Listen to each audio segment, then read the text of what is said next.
Hello दोस्तों, नमस्ते, प्रणाम। संगीता यादव यूट्यूब चैनल पे आप सभी का स्वागत है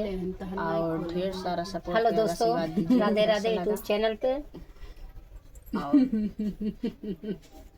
लीलावती ऑफिशियल हमारा चैनल है।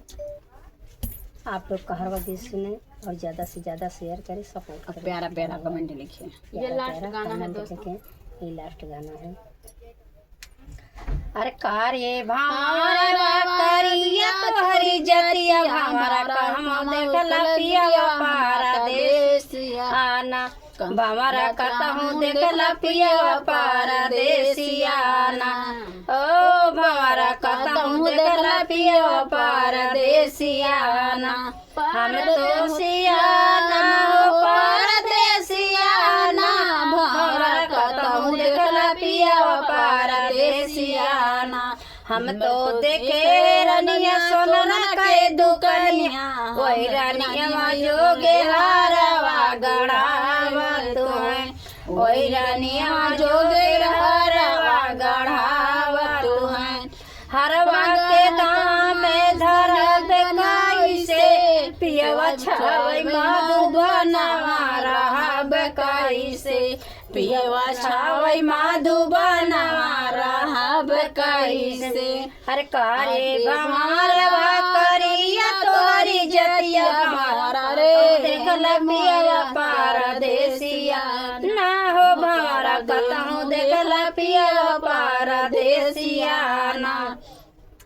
हम तो देखे रनिया सोनरा के दुकनिया वही रानिया जोग टीकवा गढ़ावा तो है वही रानिया जोग टीकवा गढ़ावा तो है टिकवा के दाम में धरब कैसे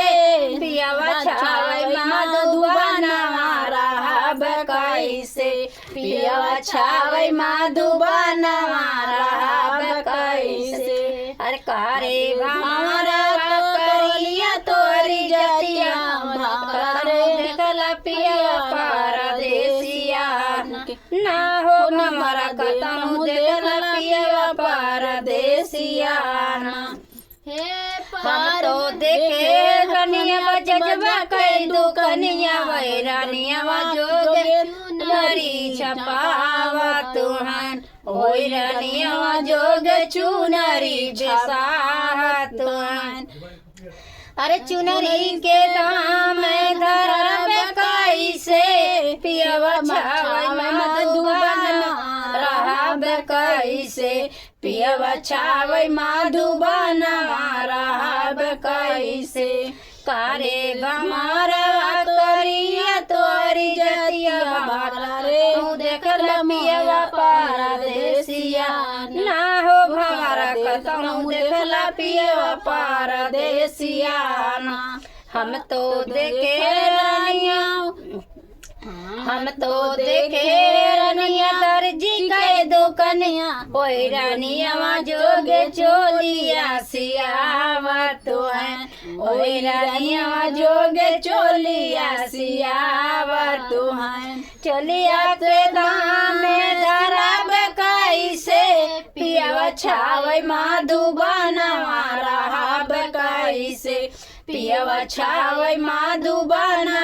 रहब कैसे